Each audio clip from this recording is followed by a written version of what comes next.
अस्सलाम वालेकुम everyone, welcome to my YouTube channel शानवांग one shot F. So guys, कैसे हो आप लोग। उम्मीद करता हूँ कि आप सब लोग बहुत ज़्यादा अच्छे होंगे। मैं भी बिल्कुल ठीक हूँ। तबीयत सुधर रही है, मेरी आवाज़ ठीक हो रही है। तो गाइस, हमारा एक न्यू शानवांग वन शॉट एफ लेकर आ चुकी हूँ, जो कि हिस्टोरिकल होने वाला है, ओमेगा वर्जन होने वाला है, जहाँ पर वांगजी एक ओमेगा है, एक मेल ओमेगा। विंग एक अल्फ़ा है। विंग के पास डेमोनिक पावर है और विंग डेमोनिक पावर का सरदार राजा है, किंग है, ऐसा कुछ है। ठीक है, यहाँ पर विंग और वांगजी की शादी होती है और शादी के बाद ना विंग को डेमोनिक पावर हासिल होती है। वांगजी और विंग बहुत ज़्यादा खुश थे शादी के बाद, क्योंकि उन दोनों का लव मैरिज था और वांगजी की ज़िद की वजह से ही लान कुरैन को ये शादी मानना पड़ा, वरना लान कुरैन ना इस शादी के ख़िलाफ़ था। उसे साफ इनकार था। उसने कह भी दिया था कि मुझे विंग से तुम्हारे साथ शादी नहीं करवाना है, जहाँ पर लान वांगजी अपनी ज़िद पर आ रहा था। लान वांगजी इसमें बहुत ज़्यादा ज़िद्दी था, इसीलिए लान कुरैन को मानना पड़ा और बाद में जाकर उन्होंने विंग के साथ उसकी शादी करवाया। बाद में उन्हें पता चला कि विंग के पास डेमोनिक पावर भी है, जिसे सुनकर सारे लान सेक्ट, जिन सेक्ट और निये सेक्ट, बाकी जितने सेक्ट थे, वन सेक्ट, सब लोग विंग से मिलते हैं और वो लोग विंग से इस पावर के बारे में जानकारी लेते हैं। विंग ने प्रॉमिस किया कि वो किसी को चोट नहीं पहुंचाएगा, उल्टा सबकी हेल्प करेगा। जो लोग बहुत ज़्यादा बीमार होंगे, नादान होंगे, गरीब होंगे, जिनके पास पावर नहीं होगी, उन सब की। विंग के पास आध्यात्मिक शक्ति के साथ साथ उसका जो गोल्डन कोर, उसके साथ साथ उसके पास वो मैजिकल फ्रूट्स भी है, जो जिससे वो अपनी डेमोनिक पावर को कंट्रोल करता है। यहाँ पर जो विंग है, जब विंग को बहुत ज़्यादा गुस्सा आता है तब उसका डेमोनिक पावर बहुत ज़्यादा हाई होता है और उसे कंट्रोल करना किसी की भी बस में नहीं होता है, सिवाय विंग के। और विंग के गुस्से को सिर्फ एक ही इंसान कंट्रोल कर सकता है, वो है लान वांगजी, और कोई भी विंग के गुस्से को कंट्रोल नहीं कर सकता है। उन दोनों की शादी हो गई थी। वेडिंग नाइट पर विंग ने वांगजी को एक गिफ्ट दिया था, बहुत ही प्यारा सा। उन दोनों का ये फर्स्ट किस तो नहीं था, वो दोनों पहले भी किस कर चुके हैं, लेकिन पहली बार वांगजी को अपने पास पाकर, अपनी बाहों में पाकर वांगजी को वो बहुत ज़्यादा प्यार करता है। वांगजी भी उसके प्यार में अपने आप को डूबने देता है और फिर वो दोनों ही एक हो जाते हैं। विंग उसे अपना ओमेगा क्लेम करता है और वांगजी उसे अपना अल्फ़ा क्लेम करता है। विंग अपनी ओमेगा से बहुत ज़्यादा प्यार करता था। मैडम विंग की मॉम थी और वो भी विंग से बहुत ज़्यादा प्यार करती थी। और सिर्फ मैडम यू नहीं, जियांग फैंगमियान, जियांग चैंग भी विंग से बहुत ज़्यादा ही प्यार करते थे। विंग अपनी ओमेगा के लिए तरह तरह की चीज़ें करता था, जैसे कि उसे घुमाने ले जाना, उसके लिए कुछ खाना लेकर आना, उसकी पसंद की चीज़ें करना, सब कुछ। और वांगजी को यही पसंद था कि विंग उसके लिए कितना ज़्यादा सोचता है, कितना ख्याल रखता है उसका। वांगजी इसलिए विंग से और भी ज़्यादा प्यार करने लग गया था। धीरे धीरे करके उनके प्यार को अंजाम में मिलता है। 5 महीने बाद वांगजी का प्रेगनेंसी सामने आता है। जो वैद था, उन्होंने चेक करते हुए कहा वांगजी प्रेग्नेंट है। ये सुनकर ना पूरे कबीला बहुत ज़्यादा खुश था। यहाँ पर विंग के सामने लान कुरैन और जिन वांगशियाओ, निये मिंजू, उसके बाद जियांग फैंगमियान, सब लोगों ने एक शर्त रखा था कि तुम अपने डेमोनिक पावर को फिजूल में यूज़ नहीं करोगे और मासूमों को चोट नहीं पहुंचाओगे, जहाँ पर विंग ने प्रॉमिस किया था।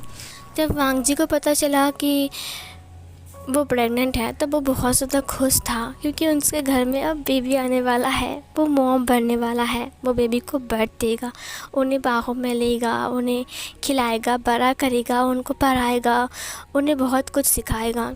विंग भी बहुत ज़्यादा खुश था। फाइनली वो एक कबीले में खुशखबरी लेकर आया है। एक कबीले से दूसरे कबीले में चला जाता है खुशखबरी। सबको पता चल जाता है लान कबीले में कि वांगजी मॉम बनने वाला है और वांगजी इस वक्त बहुत ज़्यादा हैप्पी है और खुश है। ये सुनकर लान कुरैन के साथ साथ सिचैन भी बहुत ज़्यादा हैप्पी था वांगजी के लिए। इधर धीरे धीरे करके जो वैंस थे, वो लोग विंग की शक्ति के बारे में कुछ खोज लगाते हैं कि विंग को ये शक्ति कहाँ से मिली है और विंग इतनी शक्तिशाली क्यों बना है। जब विंग के साथ वैन चाओ की जंगल में मीट होती है, तब वहाँ पर वैन चाओ विंग को उल्टी सीधी बातें सुना रहा था, जिससे विंग को बहुत ज़्यादा गुस्सा आ रहा था। सिर्फ उसने उसके बारे में नहीं, उसकी मॉम डैड सबके बारे में उल्टी पुल्टी बातें कहा, यहाँ तक कि लान वांग जी के बारे में भी। ये सुनकर विंग को बहुत ज़्यादा गुस्सा आ गया था, क्योंकि वो अपनी मॉम डैड और लान वांग जी के बारे में कुछ भी अनाप शनाप नहीं सुन सकता है।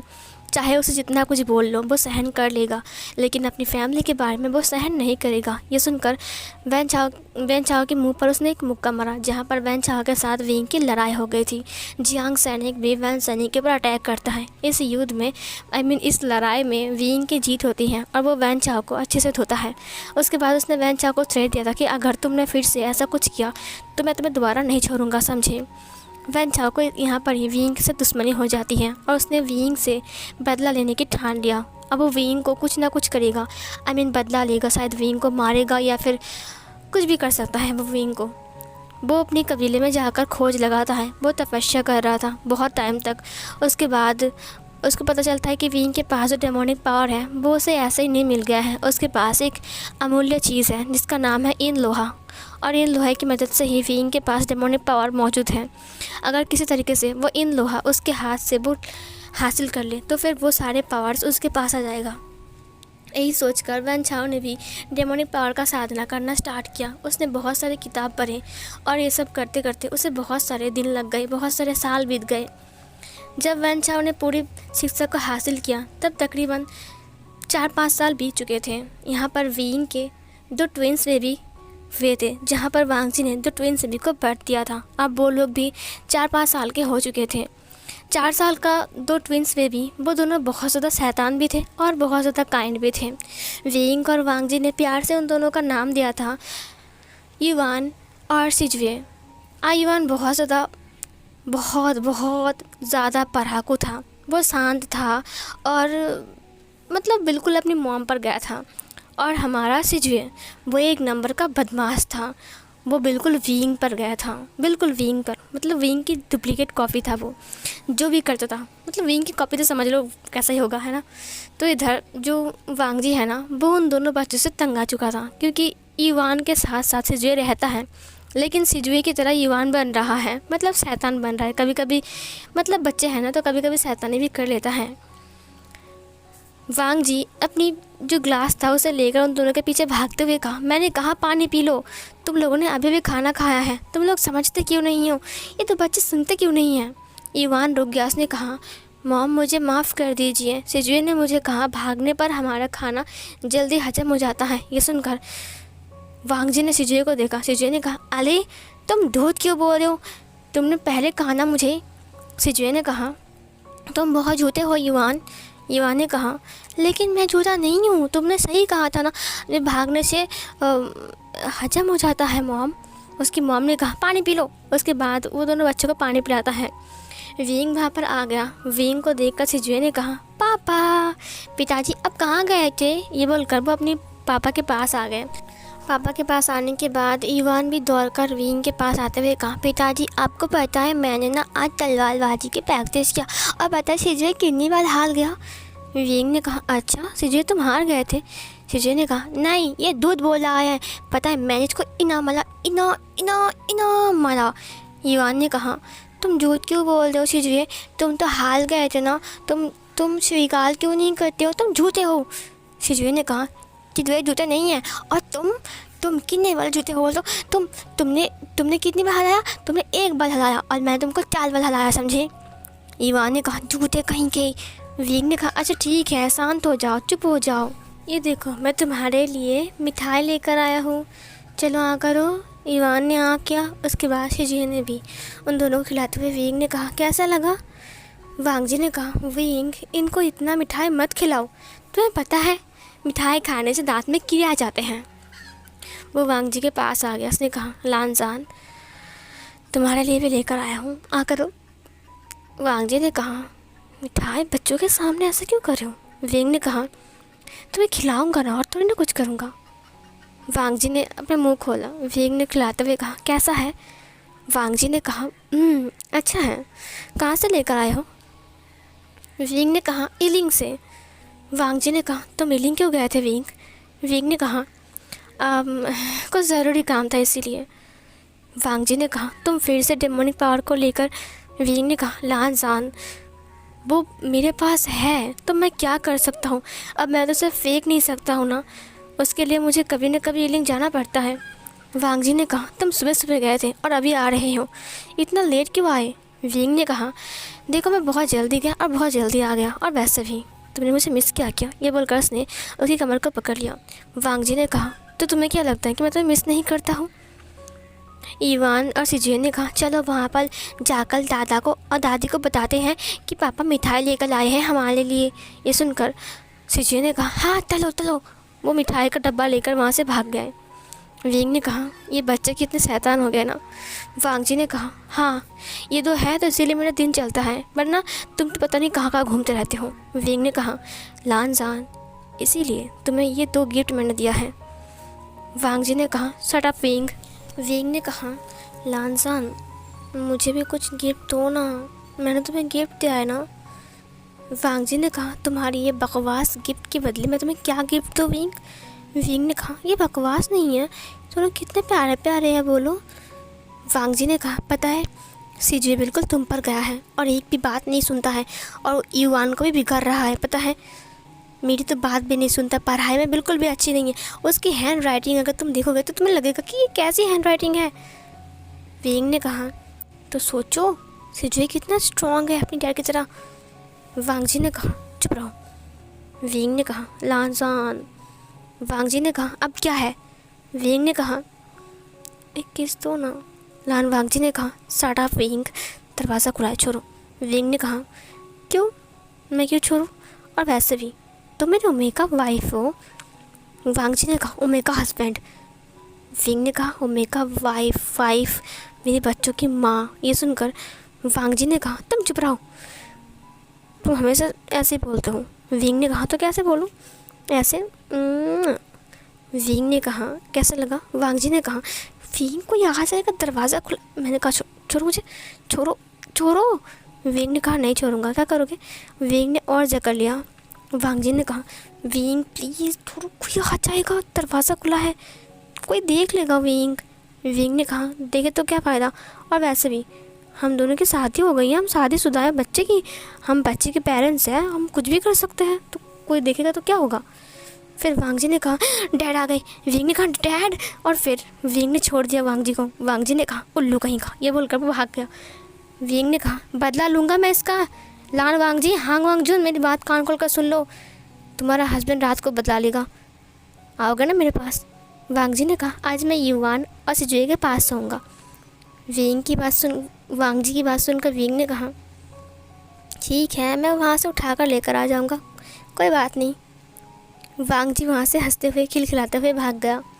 विंग ने हंसते हुए कहा, आह, उसके दिल में दर्द होता है, उसे खून की उल्टी होती है।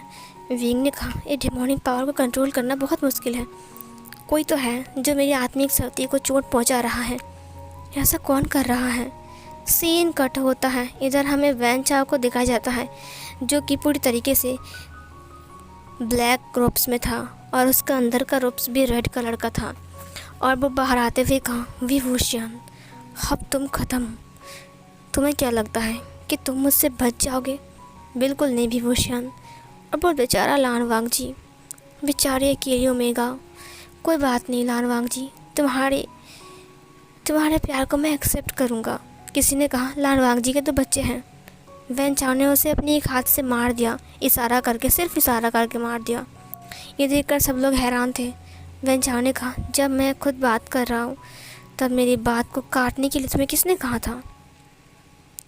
2 बच्चे तो क्या हुआ, मैं उनको एक्सेप्ट कर लूँगा, और उनकी बॉडी को उसके शरीर का बलि चढ़ा दूँगा, क्योंकि उनकी बॉडी में विंग का खून दौड़ रहा है। उसके बाद मैं बनाऊँगा एक नया लोहा, एक नया हथियार, जो सिर्फ मेरे इशारे पर चलेगा, सिर्फ और सिर्फ मेरे इशारा पर। उससे पहले मुझे विंग और वांग जी को अलग करना पड़ेगा। उसके बाद मैं शादी करूँगा वांग जी से, और फिर वांग जी को मेरे हाथों की मुट्ठी बना लूँगा, और फिर विंग को ब्लैकमेल भी कर सकता हूँ, या फिर विंग को मार कर उसके दोनों बच्चे की बलि चढ़ाकर एक नया हथियार बना सकता हूँ। कितना मज़ा आएगा ना, कितना मज़ा आएगा। विंग का खून बह रहा है ना उनकी बॉडी में। वो दो बच्चे मुझे चाहिए, समझे? ये बोलकर उसने बहुत गुस्से में उन सबको देखा। उन लोगों ने कहा, हाँ सरदार।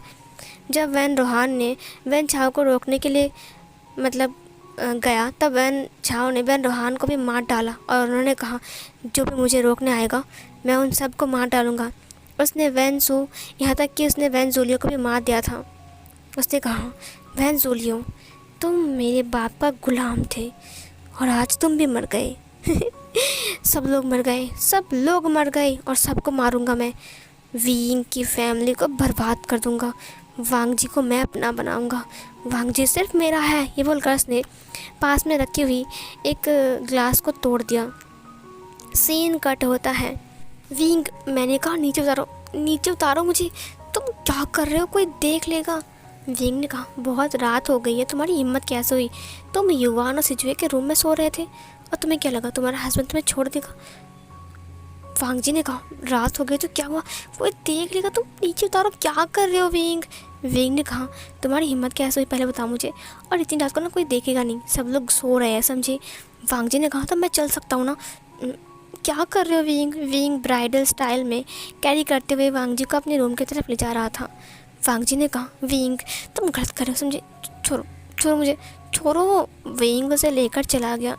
सीन कट होता है। रात बीत रही थी। वांग जी और विंग के रूम से एक आवाज़ आ रहा था, विंग क्या कर रहे हो, छोड़ो, मुझे अब दर्द हो रहा है। विंग ने कहा, क्या दर्द हो रहा है लानसान? वांग जी ने कहा, मतलब क्या है, तुम तब से मेरे ऊपर।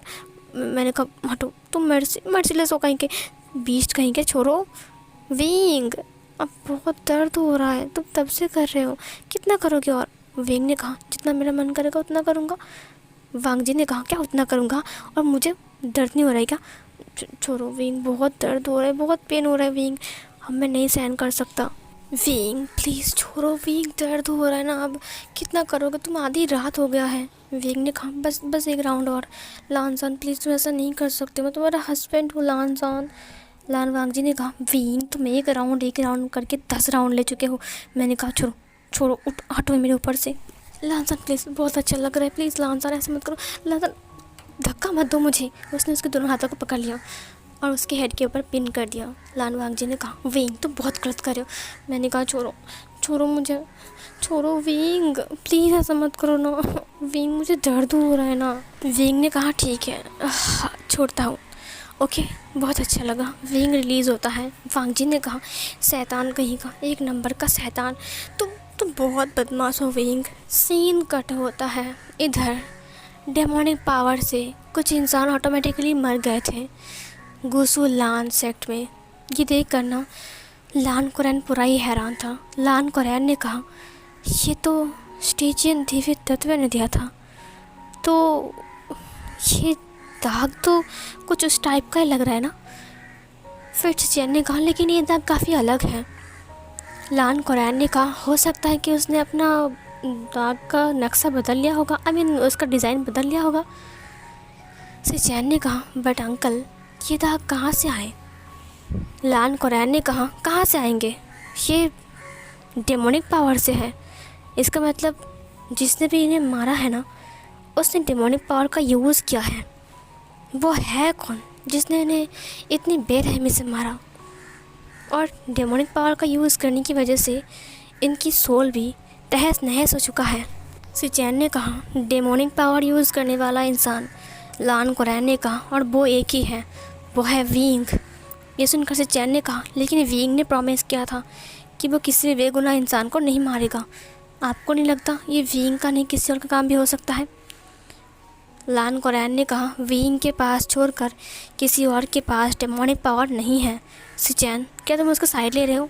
चैन ने कहा, नहीं अंकल, ऐसी बात नहीं है, मैं विंग के साइड नहीं ले रहा हूँ, लेकिन भला विंग इन्हें क्यों मारेगा? और गुस्से में आकर लान कुरैन ने कहा, उनकी आत्मा चुराने के लिए, उनकी आत्मा को लेने के लिए, उनकी आत्मा को लेकर वो पूजा करेगा और बलि देगा, उसके बदले उसे पावर मिलेगी और फिर वो बहुत ज़्यादा पावरफुल हो जाएगा। वो इसीलिए वो डेमोनिक पावर से इन लोगों को मारा है, समझे? मुझे लगता है कि उसने इन सब की बलि चढ़ाई है। ये सुनकर से चैन ने कहा, लेकिन अंकल मुझे बहुत अजीब लग रहा है। विंग घूसू में आया और हमें खबर तक नहीं मिली, और विंग ने मारकर भाग गया, ये भी हमें खबर तक नहीं मिली। मुझे समझ में नहीं आ रहा है कि विंग ने सच में इसे मारा है या फिर कुछ और है।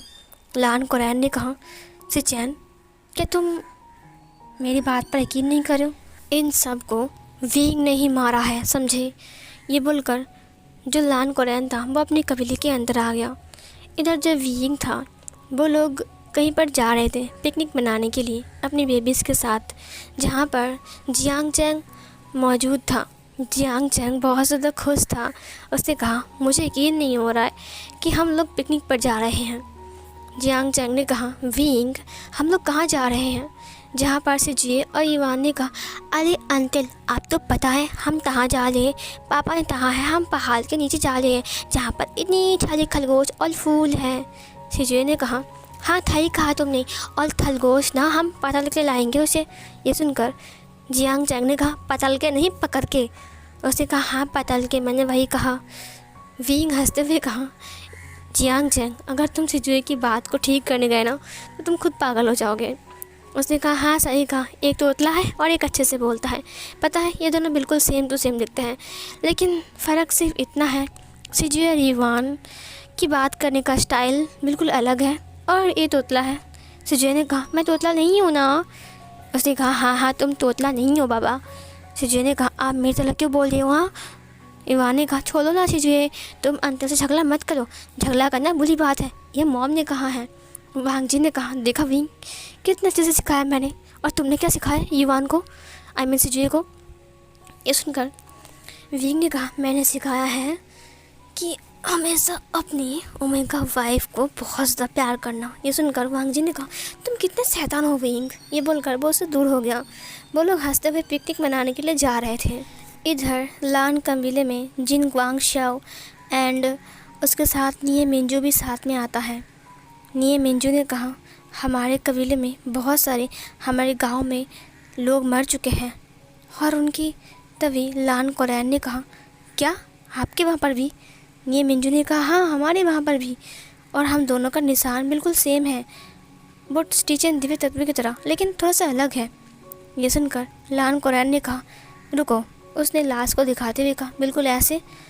उसने कहा, हाँ हाँ बिल्कुल ऐसा ही निशान है, ये तो डेमोनिक पावर का है ना? लान कोरैन ने कहा, हाँ, और ये सब विभूषण कर रहा है। ये सुनकर निये मिंजू ने कहा, मुझे पहले से लगा था कि विभूषण ही कर रहा है। जिन ग्वांग शाओ ने कहा, हाँ सही कहा तुमने, ये विभूषण नहीं सुधरेगा, मुझे लगता है उसने सब कुछ किया है और वो ही सबको मार रहा है। लेकिन वो क्यों मार रहा है? लान कोरैन ने कहा, क्योंकि उसे सोल चाहिए बलि चढ़ाने के लिए, इसीलिए वो ऐसा कर रहा है। ये सुनकर निये मिंजू ने कहा, लेकिन विंग ने प्रॉमिस किया था कि वो ऐसा कभी नहीं करेगा, क्या आपको लगता है कि विंग ऐसा कुछ कर रहा है? जिन ग्वांग शाओ ने कहा, क्या आप विंग की तरफ बोल रहे हो?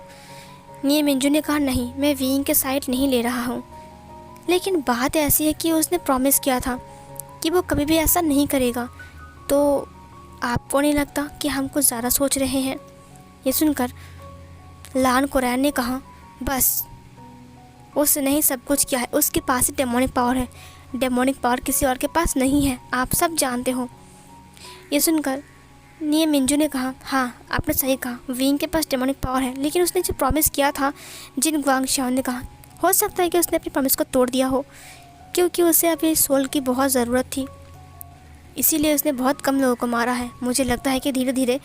तभी एक डिसिपल्स भागते हुए कहा, चारों ओर काली धुआं छा चुकी है, घूसू के गांव में अधिकतर लोग मारे जा रहे हैं। ये सुनकर लान कोरैन को बहुत ज़्यादा गुस्सा आ गया। उसने कहा, क्या घूसू में काले धुआं और अधिकतर लोग मारे जा रहे हैं? ये सुनकर वो डिसिपल ने कहा, हाँ उसको हम कंट्रोल नहीं कर पा रहे हैं, पता नहीं वो कहाँ से कैसे आ गया है और वो बहुत ख़तरनाक है, मुझे लगता है कि वो हम सबको मार डालेगा, मुझे बहुत घबराहट सी हो रही है, अब क्या होगा?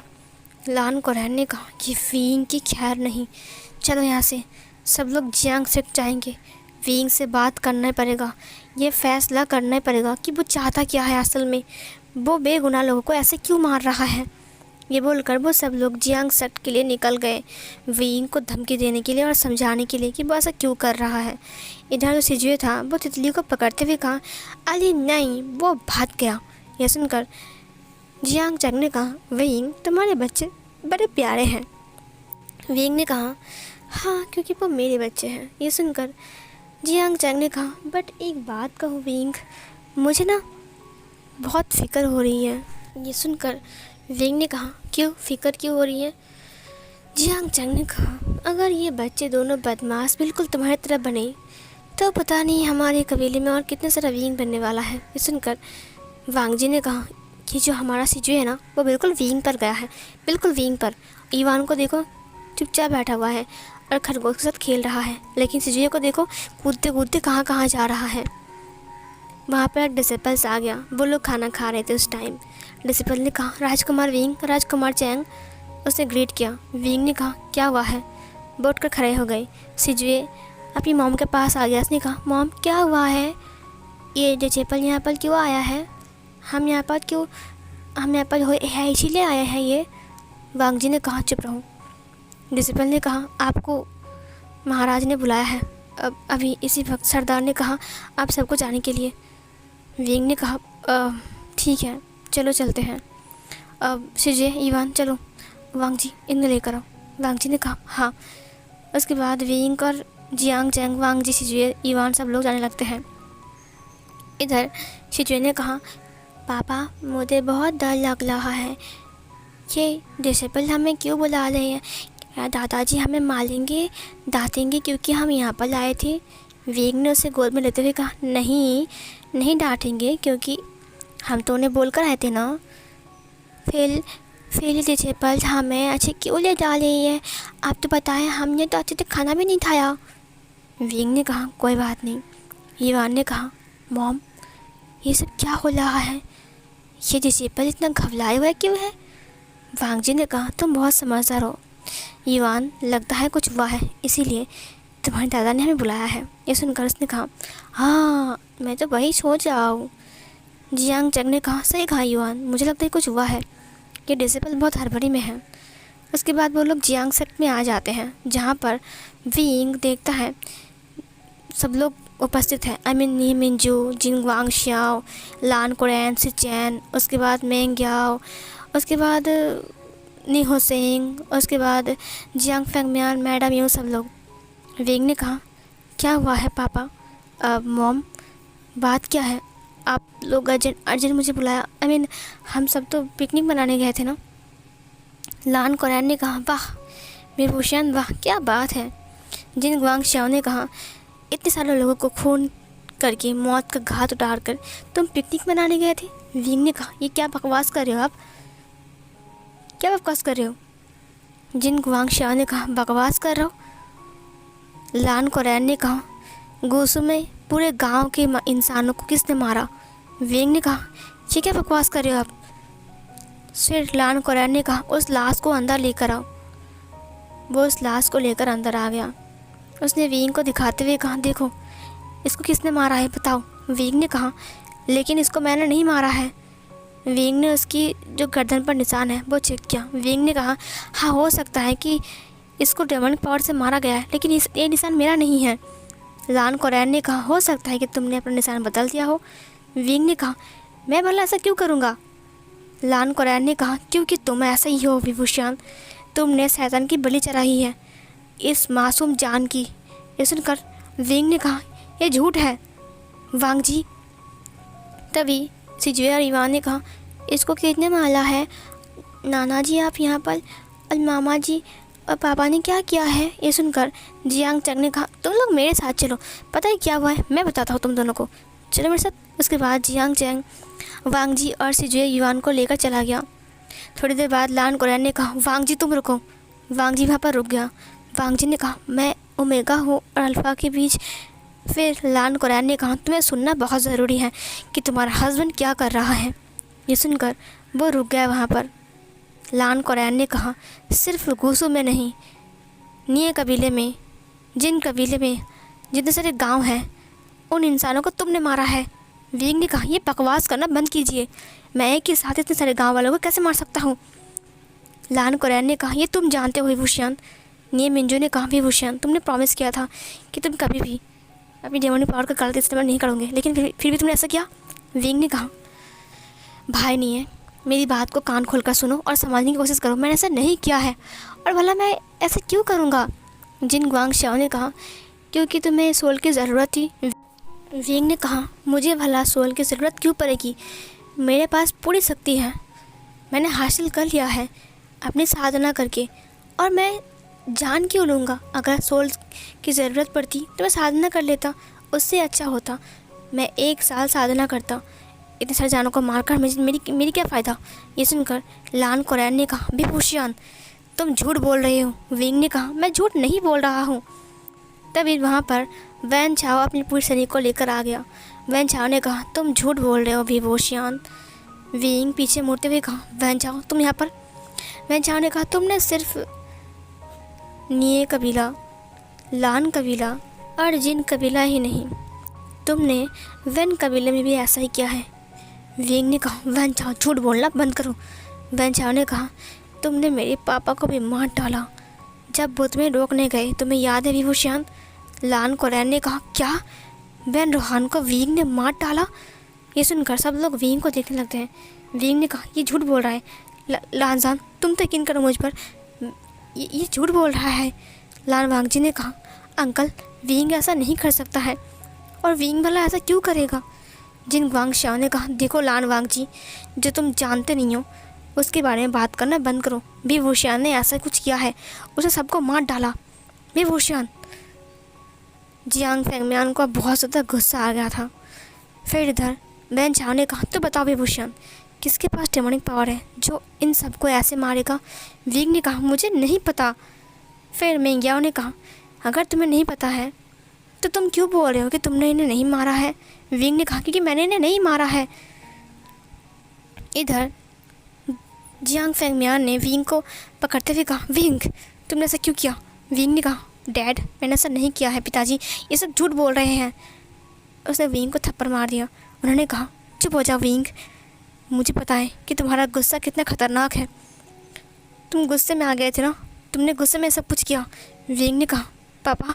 फिर उन्होंने कहा, बस करो। इधर वैन छाओ ने कहा, मेरे पास प्रूफ भी है कि विंग ने सबको मारा है, उसे लेकर आओ। तभी वहाँ पर एक इंसान को लेकर वैन छाओ आता है। वैन छाओ ने कहा, सच बताओ क्या हुआ था। वो एक मेल ओमेगा था। उसने कहा, राजकुमार विंग ने सबको मारा है, मैंने अपनी आंखों से देखा। विंग ने कहा, तुम झूठ बोल रहे हो।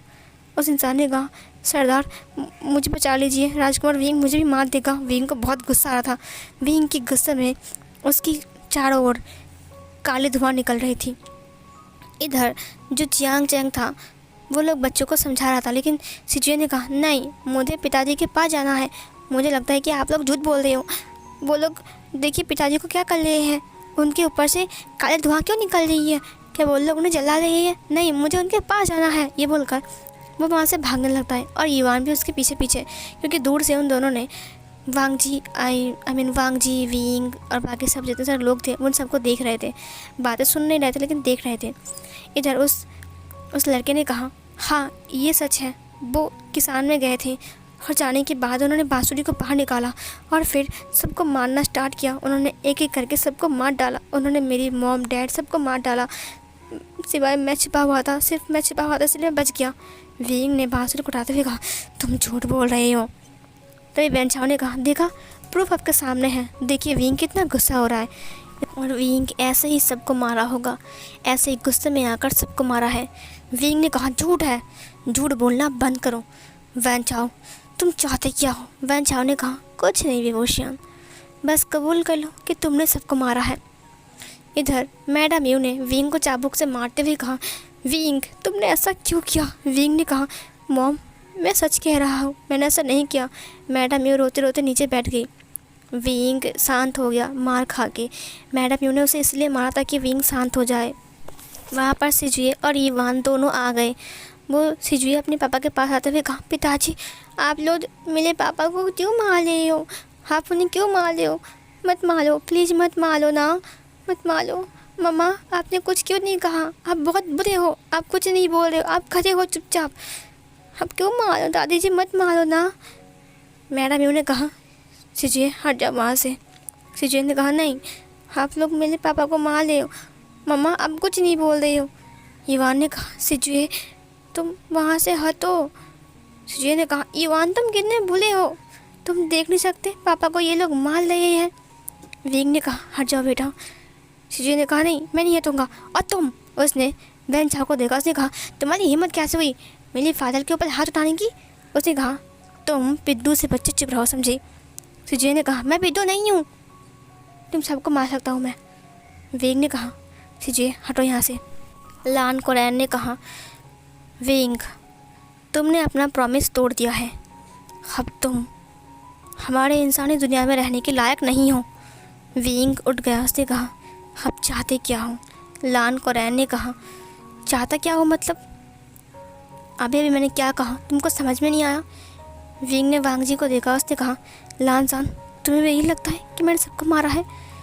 वांग जी ने कहा, नहीं विंग मुझे ऐसा नहीं लगता। तभी लान कोरैन ने उसके हाथ को पकड़ते हुए कहा, तुम कहाँ जा रहे हो? उसके पास। वांग जी ने कहा, मेरे हाथ छोड़िए। अंकल ये आप क्या कर रहे हो? उसके अंकल ने कहा, बस वांग जी भूलो मत, इसने हज़ारों लोगों की जान ली है और इसके पास छोड़कर किसी और के पास डेमोनिक पावर नहीं है, तुम समझ रहे हो? ईवान ने कहा, नाना जी अब मेरी मॉम के हाथ को छोड़ दो ना, आप क्यों पकड़ के रखे हो, प्लीज़ छोड़ दो। सिजुए अपनी डर के पास था और ईवान अपनी मॉम के पास उसके हाथ को छुड़ा रहा था। लान कोरैन ने कहा, मैंने सुना है जियांग कबीले का जो विचार है वो बहुत सही है, तो जियांग फेंगमियान आप क्या कहोगे?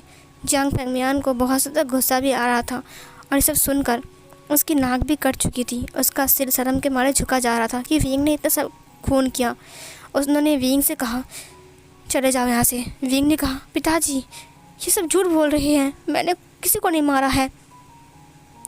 जियांग फेंगमियान ने कहा, कुछ दिन पहले तुम विलिंग गए थे ना? विंग ने कहा, हाँ मैं विलिंग गया था अपनी पावर को कंट्रोल करने के लिए, ना कि किसी को मारने के लिए। लान कोरैन ने कहा, तुम विलिंग गए थे? वाह क्या बात है, और वांग जी तुमने बताया नहीं? ये सुनकर वांग जी ने कहा, अंकल विंग इतना बुरा नहीं है। उसने कहा, तुम विंग के साथ नहीं रहोगे समझे? वांग जी ने कहा, प्लीज़ ऐसा मत करो, मैं विंग के बिना नहीं रह सकता हूँ। Wing wing. वैन चाओ ने विंग को पकड़ते हुए कहा, विंग तो तुम क्या कहोगे अब? विंग ने कहा, तुम्हें मैं नहीं छोड़ूंगा, सब कुछ तुम्हारा प्लान है ना? वैन चाओ ने कहा, मैंने क्या किया है? मैंने तो कुछ भी नहीं किया, जो कुछ भी किया है तुमने किया है मुझसे दुश्मनी करके। विंग को बहुत ज़्यादा गुस्सा आ गया। वैन चाओ ने कहा, देखा विंग मुझे मारने की कोशिश कर रहा है। ये सुनकर जिन गुआंग शाओ ने कहा, विंग को यहाँ पर रखना हानिकारक है, विंग को यहाँ से बाहर भेजो, बस बाहर भेजो। अगर विंग यहाँ पर रहेगा तो हम सब मिलकर जियांग सेक्ट के ऊपर अटैक करेंगे। जियांग चैंग ने अपने माइंड में कहा, तुम लोग अटैक कर सकते हो लेकिन जीतोगे नहीं, विंग तुम सबको मसल देगा। और विंग ने ऐसा कुछ नहीं किया है, ये सब कुछ झूठ है कि कोई विंग को फंसा रहा है। जियांग फेंगमियान ने कहा, विंग चले जाओ यहाँ से। उसके दिल में दर्द होने लगा, वो बैठ गया। मैडम यू ने कहा, आपको क्या हो रहा है?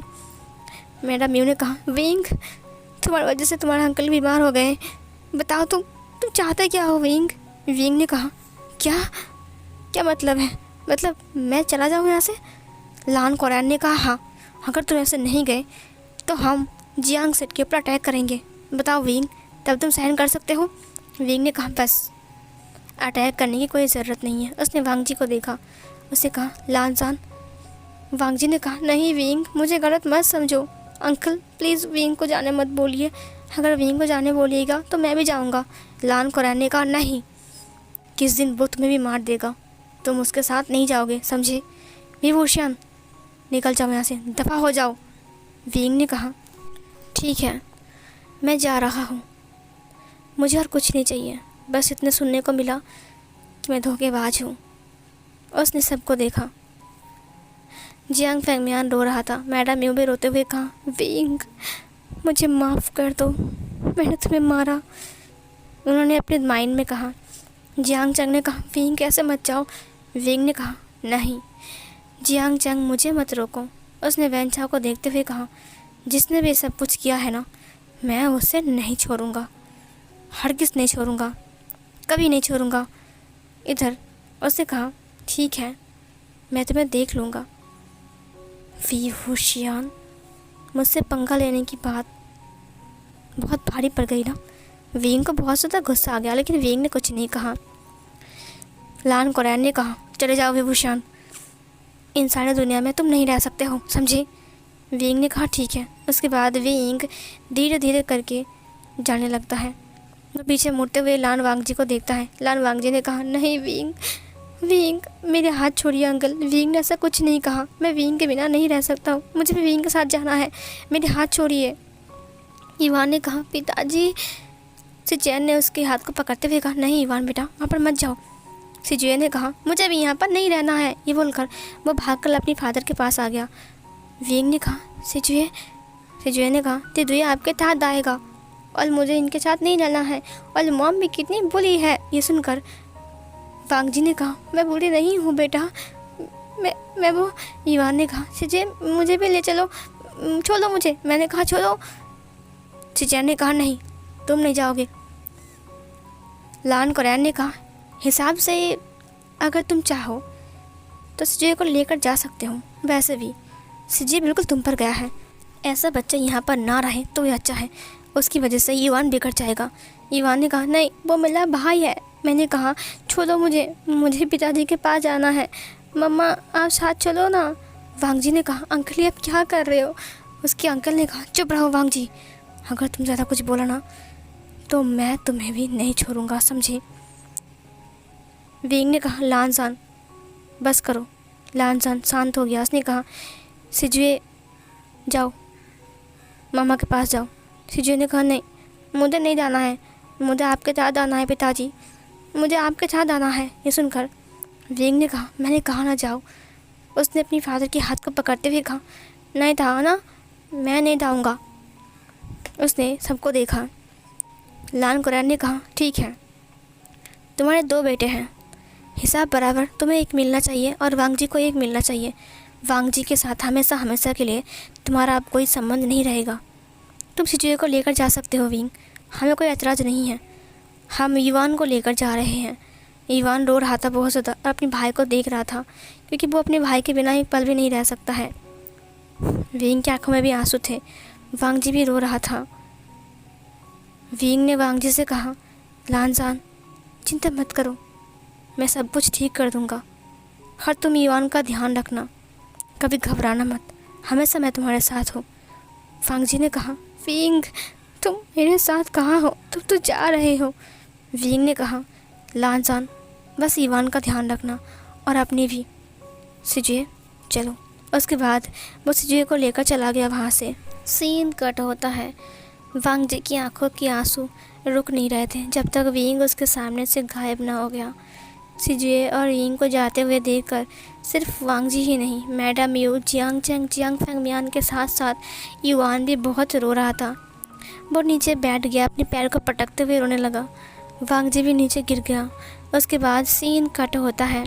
अब बीत गए 3 साल। 3 सालों में जो हमारा वैनचाओ है वो बार बार लान क्लान में स्क्रॉल भेजता है वांगजी के साथ शादी करने के लिए, लेकिन हर वक्त वांगजी मना कर देता है और बार बार रिजेक्ट होकर हमारे वैनचाओ को बहुत ज़्यादा गुस्सा भी आता है। वैनचाओ ने गुस्से में कहा, अगर वांगजी शादी नहीं करेगा तो मैं वांगजी को उठा लूँगा, चाहे कुछ भी हो जाए। ये सुनकर बाकी सारे वैंस डिसिपल्स ने कहा, तो फिर क्या हम गोसू लांस के ऊपर अटैक कर दे। ये सुनकर वैनचाओ ने कहा, हाँ अब बहुत हो गया है, 3 साल बीत गया है, मैंने 3 साल से वेट किया है, लेकिन ये वांगजी नहीं मानेगा, मुझे उसे उठाना ही पड़ेगा, वांगजी के साथ साथ इवान को भी। उसके बाद मैं वांगजी के साथ शादी कर लूँगा और हमेशा अपने साथ रखूँगा। और दूसरी बात, इवान की बलि चढ़ाकर उसकी खून से एक नया हथियार बनाऊँगा और उससे विभूषण और सिजुए को भी ख़त्म कर दूँगा। उसके बाद मैं बनूँगा इस ब्रह्मांड का राजा। तब ना रहेगा लान क्लान और ना रहेगा विभूषण। ये सुनकर सब लोग हंसते हुए कहा, चलो लान क्लान के ऊपर अटैक करते हैं। सीन कट होती है। इवान की तबीयत बहुत ज़्यादा ख़राब थी, उसे बुखार आया था। इवान अब 7 साल का हो चुका है। इवान पढ़ाई में बहुत ज़्यादा अच्छा है, सिर्फ पढ़ाई में नहीं, वो तलवारबाजी पे बहुत ज़्यादा अच्छा करता है। सर्दी लगने की वजह से उसको बहुत तेज़ बुखार भी आया था और उसका गला ख़राब भी हो चुका था और उसके पावर्स काम भी नहीं कर रहे थे। वांग जी ने उसे हील किया था, इसकी वजह से वो बिल्कुल ठीक हो गया था, लेकिन दोबारा से उसे बीमार होना ही पड़ा। वांग जी उसके लिए जड़ी बूटी बनाकर उसे पिला रहा था। धीरे धीरे करके इवान ठीक हो रहा था और इवान तलवारबाजी की प्रैक्टिस करने के लिए बाहर आ गया था, क्योंकि अब वो बिल्कुल ठीक था। और इधर इलिंग में पल रहा था सिजुए, जहाँ पर सिजुए इलिंग में विंग के साथ था। इलिंग पूरा ही बदल चुका था, जहाँ पर विंग और सिजुए दोनों साथ मिलकर रह रहे थे। सिजुए भी पूरी तरीके से डेमोनिक पावर को कंट्रोल कर सकता है और ऊपर से वो भूतों से बात भी कर सकता है। सिर्फ इतना ही नहीं, भूतों का सरदार वैन निंग भी उससे मिलने के लिए आता है। विंग उसे अपना दोस्त मानता था और आज वो विंग को अपना गुरु मानता है और विंग के एक बार बुलाने से वो आ जाता है। उसकी मौत कई साल पहले हो गई थी, जब एक बहुत बड़ा हादसा हुआ था और विंग ने जब सोलो को एक साथ करके कनेक्ट करके उनको कंट्रोल करने की कोशिश किया, तब अचानक वैन निंग अपनी नींद से जाग गया। उसके बाद विंग ने उसे कभी सोने के लिए नहीं बोला, क्योंकि वो किसी का बुरा नहीं चाहता है और वो हमेशा विंग की हेल्प करता है। वो बहुत अच्छा था, वो सिजुए के साथ बहुत ज़्यादा खेलता है और वो बहुत ज़्यादा खुश था कि सिजुए के साथ उसकी दोस्ती अच्छी बन गई थी। सिजुए भी 7 साल का हो चुका था और उसका तोतलापन थोड़ा सा गायब हो गया था। अब वो अच्छे से बात भी क्लियरली बात कर सकता है और साथ में साथ वो अच्छे से तलवारबाजी भी कर सकता है। उसका तलवारबाजी बहुत ज़्यादा अच्छा था। इधर एक दिन इवान ने कहा, मुझे फ़िश खानी है। ये सुनकर वांग जी ने उसकी मौत को पकड़ते हुए कहा, नहीं, तुम फ़िश नहीं खा सकते हो, यहाँ पर सिर्फ नॉनवेज बनती है, समझी। लेकिन इवान बहुत जिद कर रहा था। वांग जी ने कहा, इवान इतना जिद मत करो, मैंने कहा ना ये जियांग सेट नहीं है, तो हमेशा ऐसा क्यों करते हो। 3 साल बीत गया है लेकिन फिर भी। इवान ने कहा, अगर पापा होते तो मुझे कभी मना नहीं करते। ये सुनकर वांग जी ने कहा, प्लीज़ अब ऐसा मत बोलो, पता नहीं वो लोग कहाँ होंगे, मुझे उनके लिए बहुत फिक्र हो रही है। इवान ने कहा, मुझे नहीं पता, मुझे फ़िश खानी है, फ़िश खानी है, मुझे फ़िश खानी है। वांग जी ने कहा, अच्छा ठीक है, तुम इतने ज़िद्दी क्यों हो।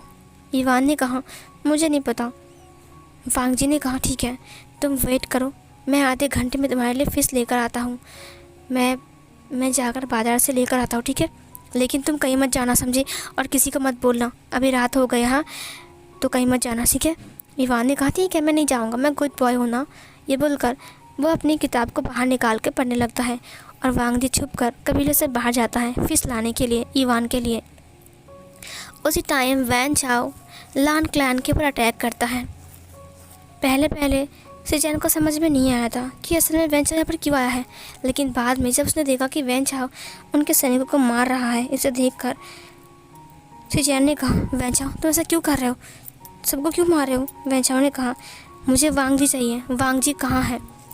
लाशों को देखकर लान कुरैन समझ गया कि 3 साल पहले जो हादसा हुआ था जिसमें बहुत सारे मासूम लोग मारे गए थे, उन्हें वी वुशियान ने नहीं बल्कि वैन चाओ ने मारा था, क्योंकि उनके पास ही वही निशान था।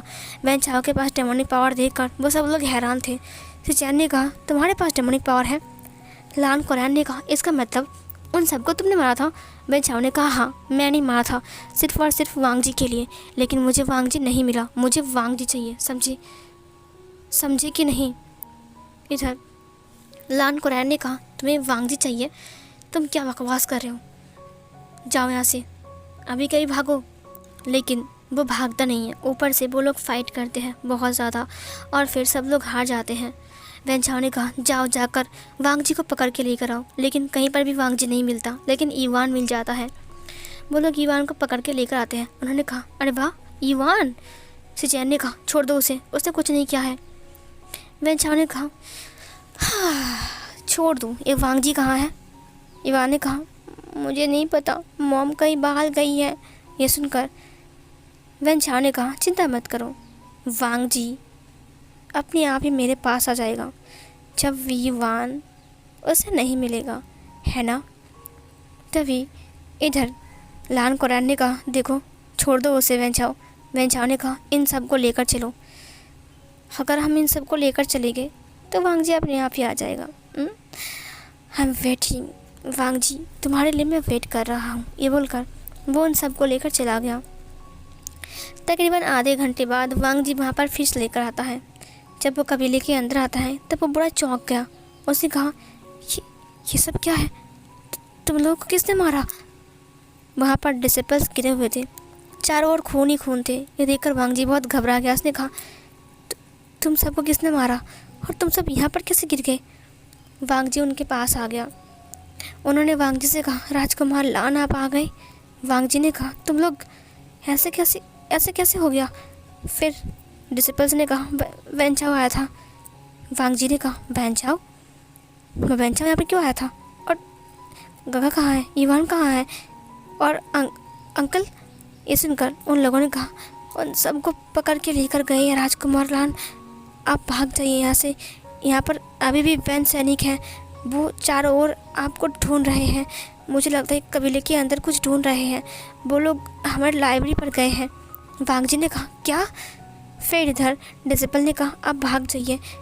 राजकुमार युवान को, लान गुरु को और कुल प्रमुख को वो लोग लेकर चले गए। वांग जी ने कहा, नहीं। तभी किसी ने कहा, है यहाँ पर कोई है? डिसिपल ने कहा, राजकुमार लान भाग जाइए यहाँ से, वो लोग आपको पकड़ लेंगे। वांग जी ने कहा, नहीं। उसके बाद वहाँ से वांग जी भागने लगता है। एक बैंड डिसिपल ने कहा, ये तो लान वांग जी है। उसके बाद लान वांग जी सीधा वहाँ से भागने लगता है और उसके पीछे पीछे वैन सैनिक भी भाग रहे थे। वांग जी भागते भागते गुस्से से बाहर आ गया, लेकिन उन लोगों ने उसका पीछा नहीं छोड़ा। वो जंगल के अंदर होकर एक अलग से रास्ते से जा रहा था। जिस तरफ से वो जा रहा था वो इलिंग का रास्ता था। वो विंग के पास जा रहा था। उसने कहा, नहीं, अगर कोई हेल्प कर सकता है वो सिर्फ विंग है, मेरा युवान। उसके बाद वो वहाँ से और तेज भागने लगता है। उसके पीछे पीछे वैन डिसिपल्स भी आ रहे थे। इधर जो सिजुए था वो सो रहा था। न जाने क्यों उसे अचानक से एक बुरा सपना आता है और उसे बहुत दर्द होता है। उसका नींद टूट गया, जिसकी वजह से जो वैनिंग उसके पास था उसने कहा, क्या हुआ है सिजुए, तुम ठीक तो हो ना? सिजुए ने कहा, वैन चाचा, मैंने एक बहुत बुरा सपना देखा। ये सुनकर उसे कहा, क्या सपना देखा सिजुए? सिजुए ने कहा, मैंने देखा कुछ लोग युवान को बहुत मार रहे हैं, वो लोग मेरे भाई को मार रहे हैं। ये सुनकर वैनिंग ने कहा, ठीक है तुम सो जाओ, ये एक बुरा सपना था।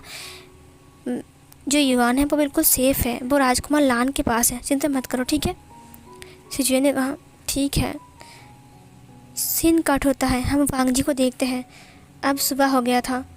सुबह की किरणों पर वांग जी जंगल के अंदर भाग रहा था। उसने कहा, मैं और नहीं भाग सकता, मैं और नहीं।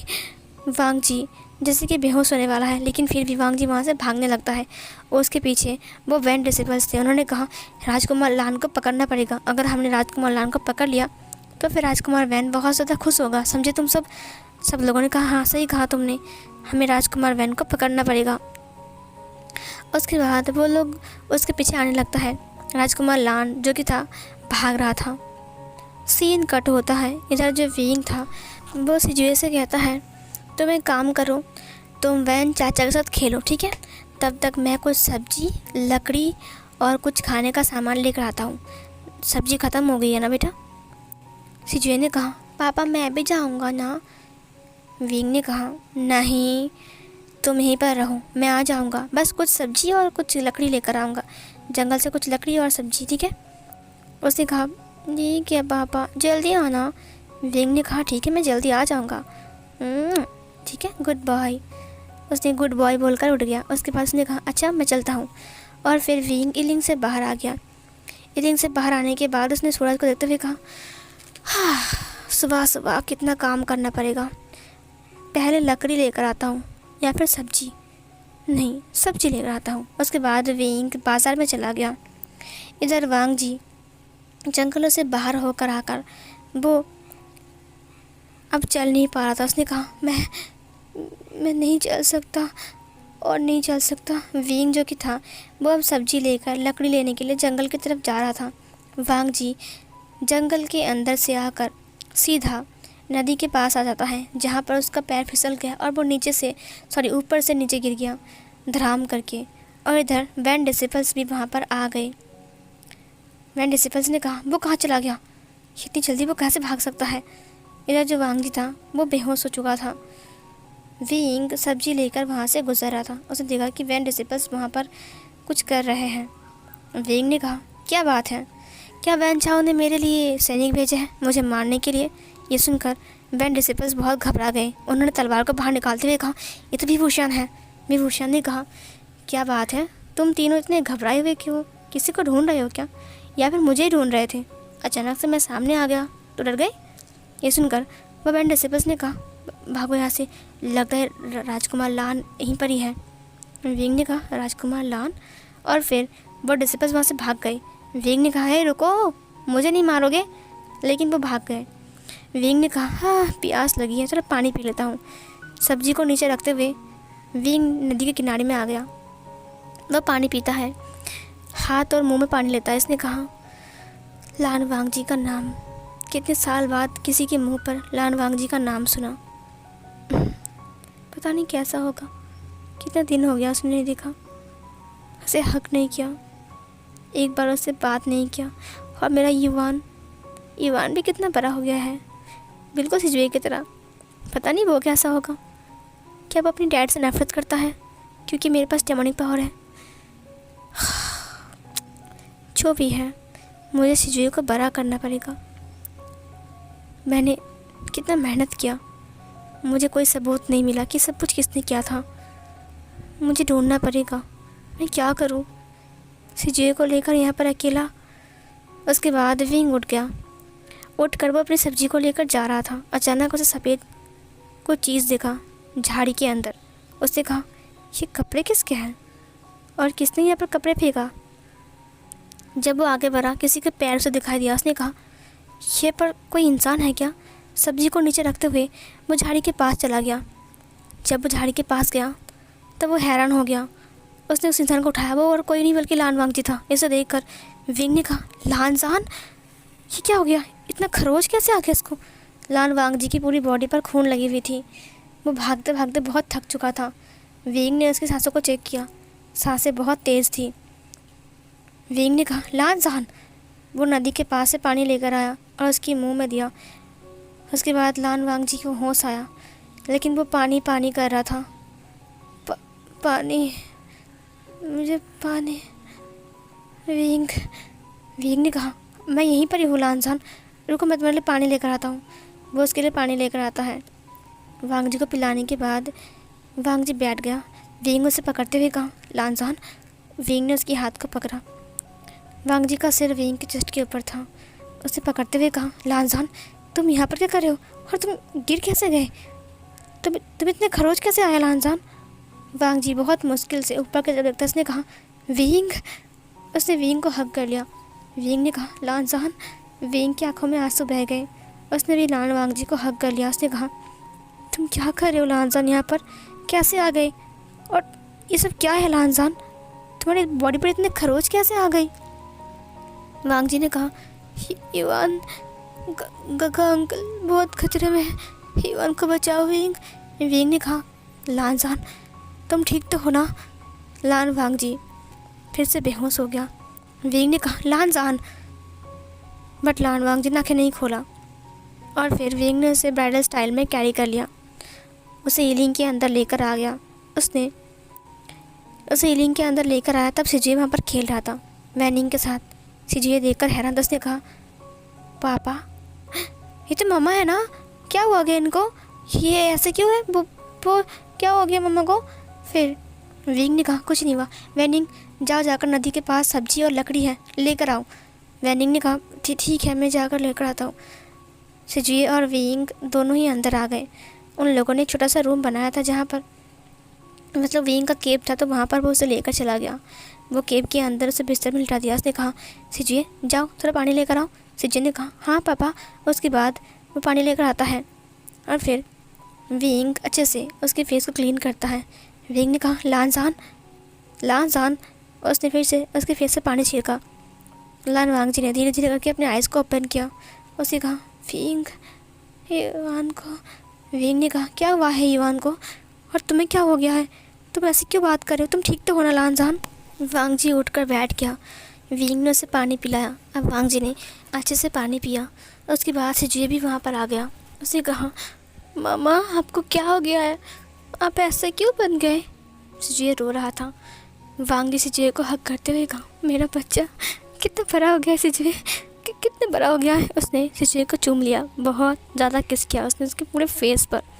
सिजुए ने भी अपनी मॉम को किस किया और उसने अपनी मॉम को हक किया। वो उसकी गोदी में सोते हुए कहा मॉम मैंने आपको बहुत मिस किया, आपको पता है मैंने आपको कितना मिस किया। वांगजी ने कहा मुझे पता है बेटा, और मम्मा ने भी तुम्हें बहुत मिस किया। उसने उसे टाइटली हक कर लिया। विंग ने कहा वाह क्या है लानसान। लान वांगजी ने कहा विंग मैं चाहो कि सच्चाई सामने आ गई है।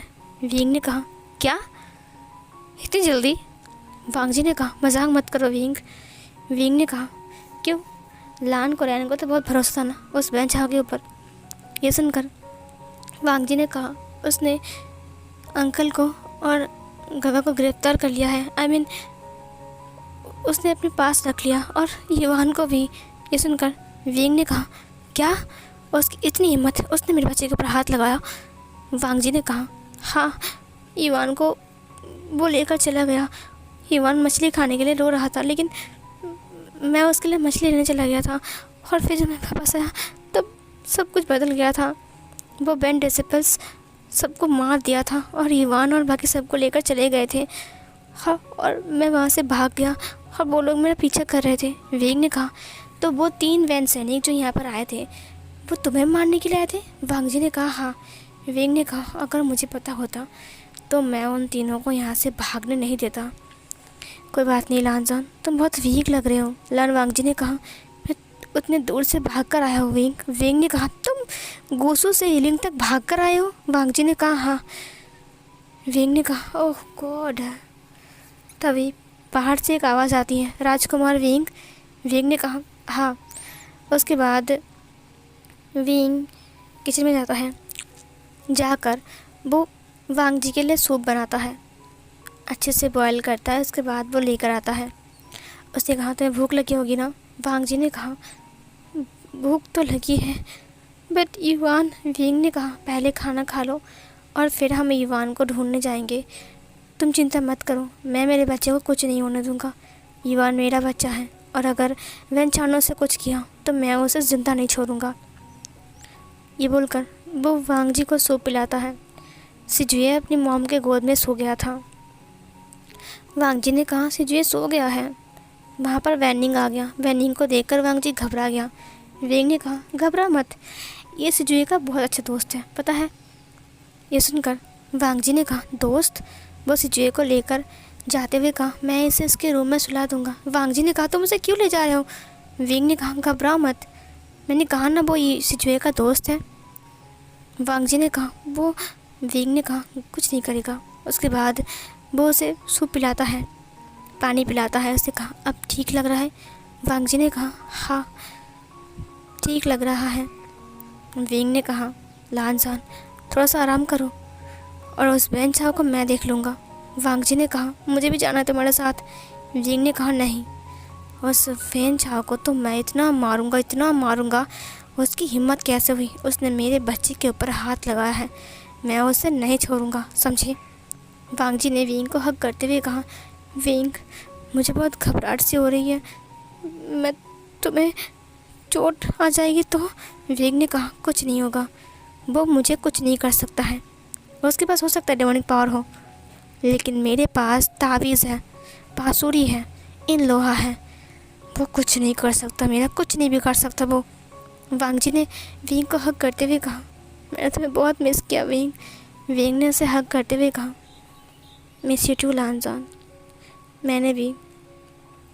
पता है तुम्हें ये 3 साल मेरा कैसे बीता, तुम्हें याद करके रोकर सिजुए को बड़ा करते करते शायद थोड़ा सा वक्त लग गया, लेकिन तुम्हें याद कभी नहीं, मतलब बंद नहीं किया कि तुम्हें याद नहीं आया। ऐसा कभी दिन कुछ दिन नहीं गया मेरा। सच कहो तो कोई दिन ऐसा नहीं था कि लान वांगजी का फेस मेरे सामने नहीं आया था।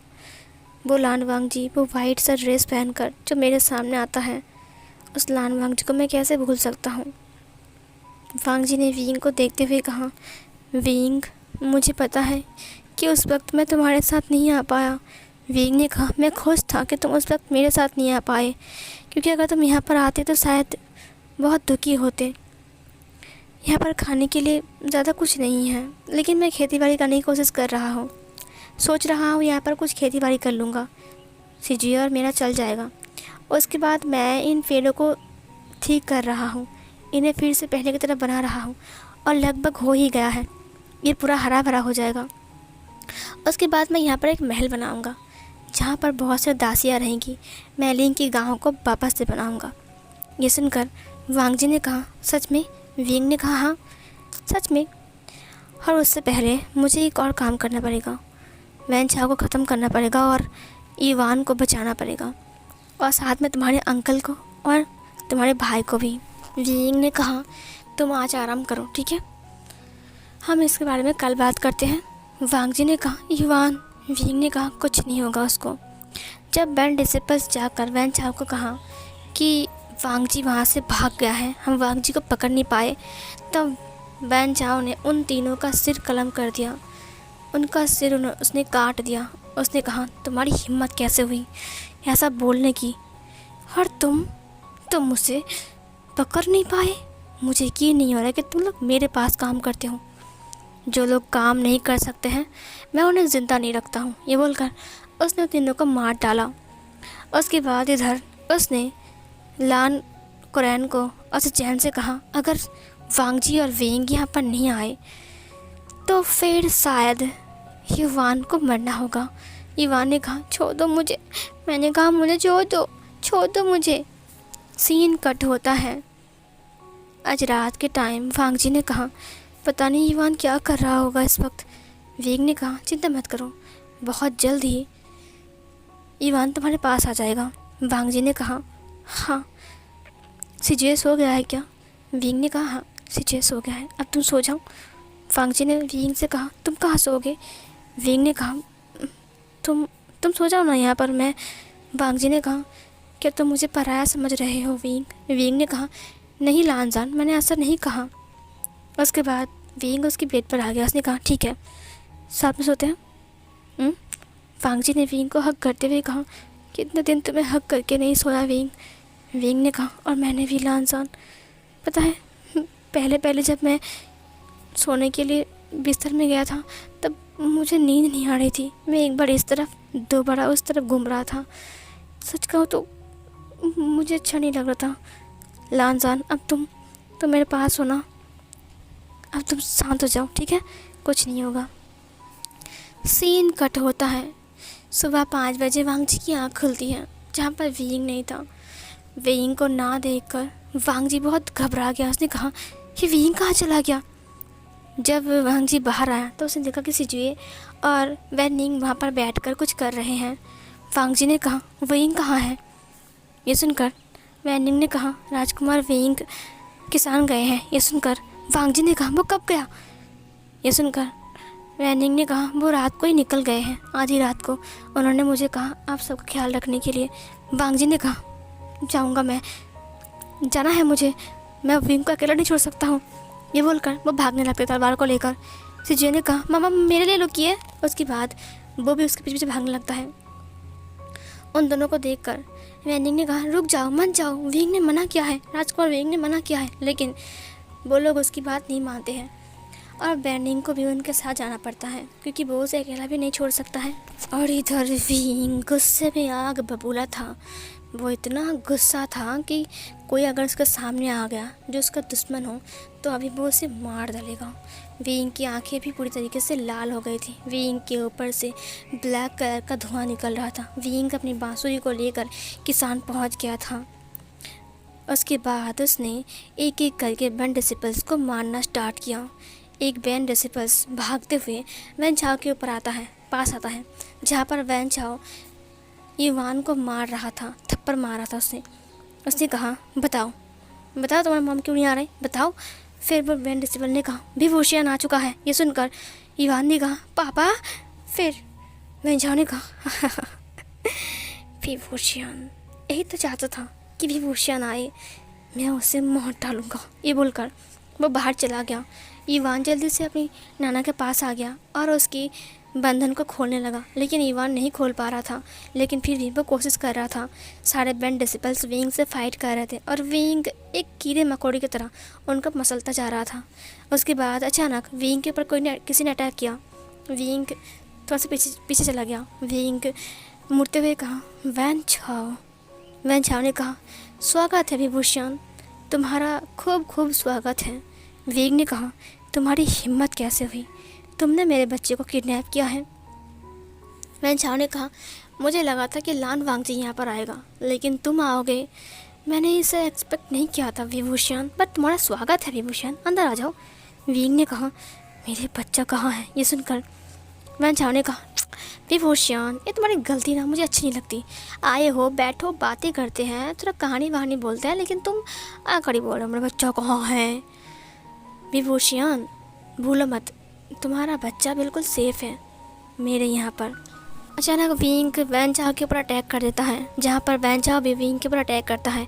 उन दोनों के बीच ज़बरदस्त फाइट चल रही थी। इधर इवान ने जल्दी से अपनी अंकल को अपनी मामा को और अपनी नाना को खोल दिया था। उसने कहा, नाना मामा अब क्या होगा, पापा आ गए क्या। उसके बाद वो दोनों बाहर आ गए और बाहर आकर वो विंग के हेल्प करने लगे। वो लोग भी वैन डिसिपल्स के साथ फाइट कर रहे थे, जितने सारे वैन डिसिपल बचे हुए थे उन सब के साथ। और इवान बहुत घबराया हुआ था, वो चुपचाप खड़ा था वहाँ पर, लेकिन फिर भी वो भी हेल्प कर रहा था। इधर विंग वैन चाओ के साथ फाइट कर रहा था। वैन चाओ विंग को मारता है, विंग वैन चाओ को मारता है। उन दोनों के बीच ज़बरदस्त फाइट हो रही थी। लास्ट में वैन चाओ ने अपनी पूरी पावर को विंग के ऊपर इस्तेमाल किया और विंग धड़ाम से नीचे गिर गया। उसकी खून की उल्टी हो गई और फिर वो विंग नीचे गिर गया पूरा ही। हाँ, विंग हिल भी नहीं रहा था। ये देखकर वैन चाओ ने कहा, ये था मेरा गुप्त हथियार, तुम जानते भी नहीं हो विंग, मैं जानता हूँ तुम्हारा वीक पॉइंट क्या है। अब मैं इस बच्चे को बलि चढ़ाऊँगा इस कुएं में, और फिर मुझे एक और नया हथियार मिलेगा जहाँ पर मैं अमर हो जाऊँगा और फिर सबको मार के मैं पूरे ब्रह्मांड में राज करूँगा, समझे। तभी इधर वहाँ पर वांग जी और बाकी सब लोग आ गए। वांग जी घबराते हुए कहा, विंग। फिर इधर वैन चाओ ने कहा, अरे बाप रे, क्या बात है वांग जी, सिजुए को भी लेकर आए हो, वेलकम सिजुए, वेलकम। दोनों की बलि चढ़ाकर अब मैं इतना हथियार बनाऊंगा और मैं अमर हो जाऊंगा मैं। आ जाओ सिजुए, आ जाओ। सिजुए ने कहा, पापा आप तो क्या हो गया है। वो विंग के पास आ गया, उसने विंग को हील करना स्टार्ट किया। ये देखकर वैन चाओ ने कहा, अरे बाप रे, तुम्हारी पावर तो काफ़ी ज़्यादा इम्प्रूव है, मुझे तो यकीन नहीं होता है, होगा भी क्यों नहीं, क्योंकि तुम विंग पर जो गए हो। इधर वो इवान को पकड़ते हुए कहा, पहले इसकी बारी, उसके बाद उस पिद्दू की। वांग जी ने कहा, नहीं ऐसा मत करो, प्लीज़ रुक जाओ। फिर इधर वैन चाओ ने कहा, अगर तुम आगे बढ़े तो तुम्हारा बच्चा गया। वांग जी ने कहा, नहीं ऐसा मत करो, प्लीज़ ऐसा मत करो, उसे छोड़ दो। अचानक वैन चाओ के ऊपर किसी ने अटैक किया और वैन चाओ नीचे गिर गया। इवान जल्दी से वहाँ से भाग गया और अपनी नाना के पास आ गया। विंग ने कहा, जब तक मैं हूँ तब तक तुम मुझसे कुछ नहीं कर सकते। वैन चाओ ने कहा, तभी मैं सोचूं कि तुम मरे क्यों नहीं, लगता है दोबारा तुम्हें मरना पड़ेगा। विंग अब हवा में उड़ जाता है और फिर अपनी सारी पावर को यूज़ करता है और फिर वैन चाओ के साथ फाइट करता है। लास्ट में वहाँ पर बहुत ज़ोर की एक धुआं बनती है और किसी का सिर काट कर नीचे गिर जाता है। ये देखकर सब लोग हैरान थे, उन्होंने कहा, विंग। और फिर इधर सारे बैंड डिसिपल्स मर चुके थे। जब धुआं गायब हुआ, वहाँ पर विंग तलवार लेकर खड़ा था। वो तलवार किसी और की नहीं बल्कि खुद वैन चाओ का ही था। उसने वैन चाओ के तलवार से ही वैन चाओ का सिर को कलम कर दिया और तलवार उसके हाथ से नीचे गिर गया। वैन चाओ वहाँ पर गिरा हुआ था बेजान, वो मर चुका था। उसका सिर एक जगह पर और बॉडी एक जगह पर थी। इवान ने कहा, मम्मा। उसने वांग जी को देखा, उसके बाद वांग जी भागकर इवान के पास आ गया। उसने कहा, मेरा बच्चा इवान। सिजुए अपने पापा के पास आते हुए कहा, पापा आप ठीक हो ना, आपको कुछ नहीं हुआ है ना। विंग ने कहा, मैं ठीक हूँ बेटा। उसके बाद इधर वांग जी अपने अंकल के पास गया और फिर अपनी गगा के पास गया। उसने कहा, गगा आप ठीक हो ना अंकल? सिजुए ने कहा, पापा मम्मा नहीं जाएगा। विंग ने कहा, चलो यहाँ से, अब हमें जाना चाहिए। उसके बाद विंग और सिजुए दोनों ही मुड़ गए जहाँ पर वैनिंग खड़ा था जाने के लिए। उन्होंने लास्ट बार वांग जी को देखा जो अपने अंकल के साथ बात कर रहा था और इवान को बार बार किस कर रहा था। इधर सिजुए ने कहा, पापा हम मम्मा को भाई नहीं बोलेंगे। विंग ने कहा, चलो सिजुए, वो उसका अंकल है वहाँ पर। तभी किसी ने कहा, रुक जाओ विभूषण। विंग रुक गया। इधर सब कबीले में खबर हो चुका था कि अब वैन चाओ ने लान कोरैन सिचैन और लान इवान को किडनैप कर लिया है। ये सुनकर सारे जो सेक्ट मेंबर थे वो सब लोग वहाँ पर आ चुके थे। लान कोरैन ने कहा, रुक जाओ विभूषण। विभूषण पीछे मुड़ते हुए कहा, अब मैंने ये सब नहीं किया है। ये सुनकर लान कोरैन ने कहा, मुझे माफ़ कर दो विभूषण। तुम कहाँ जा रहे हो? विंग ने कहा, इलिंग जा रहा हूँ, वो मेरा घर है। जियांग चैंग ने विंग को पकड़ते हुए कहा, विंग हमारे घर चलो, हम सब कुछ। तभी विंग ने कहा, नहीं मेरा घर अवेलिंग है, मैं नहीं जाऊँगा। जियांग फैमिलियन बहुत रो रहा था। अब वो लोग वहाँ पर भी आ चुके थे, जिन ग्वांग शियाओ में, उसके बाद मेंग्याओ और फिर निहो सेंग और निये मिंजू सब लोग विंग से माफ़ी मांग रहे थे क्योंकि वो लोग वहाँ पर पहुँच चुके थे। लान कोरैन ने कहा, अकेले क्यों जा रहे हो? अगर तुम्हें घर जाना है तो तुम अपने फैमिली मेम्बर को नहीं ले जाओगे? ये सुनकर विंग ने कहा, क्या? फिर लान कोरैन वांग जी के हाथ को पकड़ते हुए विंग के पास आ गया और विंग के हाथ को पकड़ते हुए कहा, ये लो तुम्हारी अमानत, तुम ले जाओ। मुझे माफ़ कर दो विंग, तुम दोनों को अलग करने के लिए। मुझे ऐसा नहीं करना चाहिए था। ये सुनकर विंग वांग जी को देखने लगता है। उसके बाद वो स्माइल करता है। विंग के मुंह से खून निकल रहा था। वांग जी ने कहा, तुम्हें चोट नहीं लगी? विंग ने कहा, थोड़ा सा। वांग जी ने विंग को हक करते हुए कहा, थोड़ा सा? कितना खून बह रहा है? सिजुए और इवान एक दूसरे को हक करते हुए कहा, भाई हम कितने दिन बाद मिले हैं। और फिर उन दोनों ने एक दूसरे को किस कर लिया। फॉरहेड में, चिक्स में। वो दो भाई एक दूसरे को बहुत ज़्यादा मिस कर रहे थे। विंग ने कहा, जाना पड़ेगा। लान वांग जी ने कहा, चलो विंग। उसके बाद उसने विंग को पकड़ते हुए कहा, मैं तुम्हें सहारा दूँ? विंग ने कहा, तुम ही तो मेरा सहारा हो लानसान। उसके बाद वो लोग अपनी कबीले की तरफ चले गए, इलिंग की तरफ चले गए। उन सबको देखकर सब लोगों की आंखों में आंसू आ गए थे और सब लोग उन्हें देखकर रो रहे थे। सब लोग यही सोच रहे थे कि विंग और वांग जी एक हो गए। सीन कट होती है। वो लोग अब इलिंग पर आ चुके थे जहाँ पर वांग जी को विंग देख रहा था और विंग वांग जी का ट्रीटमेंट कर रहा था। विंग ने वांग जी के हाथ को पकड़ते हुए कहा, लान जान अब हो गया है ना, अब छोड़ो ये सब कुछ। लान वांग जी ने कहा, विंग तुम्हारे हाथ में खून बह रहे हैं। विंग ने उसे पटक दिया बेड पर और फिर उसके ऊपर आते हुए कहा, और 3 साल से मैं वेट कर रहा हूँ, तुम्हें क्या लगता है कि इस खून की वजह से तुम बच जाओगे? वांग जी ने कहा, विंग तो तुम्हारी तबीयत ख़राब है, तुम क्या अनाप शनाप बातें कर रहे हो? विंग ने कहा, अनाप शनाप? क्या अनाप शनाप? कोई अनाप शनाप बातें नहीं है, तुम नहीं बच सकते हो। तुम्हें याद है मैं तुमसे कहा था कि मैं तुम्हें कुछ और गिफ्ट दूंगा? वांग जी ने कहा, विंग। उसने विंग को खींचते हुए कहा, तुम्हें जो करना है तुम कर सकते हो। 3 साल से मैं तड़प रहा हूँ तुम्हारे प्यार के लिए विंग। पता है मैं हर रोज़ बोलता था ना कि तुम एवरीडे मीन्स एवरीडे बंद कर दो। मैं आज कह रहा हूँ मुझे एवरीडे मीन्स एवरीडे वाला विंग चाहिए। ये सुनकर विंग ने उसके लिप्स को कैप्चर कर लिया। यहाँ पर इवान और सिजुए एक साथ एक ही रूम में सोकर बातें कर रहे थे और मैनिंग उनको बातें सुना रहा था, कहानी सुना रहा था। विंग वांग जी के लिप्स को सक कर रहा था और वांग जी भी उसके लिप्स को सक कर रहा था। वो दोनों एक दूसरे को किस कर रहे थे और वो दोनों एक दूसरे किस में धीरे धीरे करके मेल्ट हो रहे थे।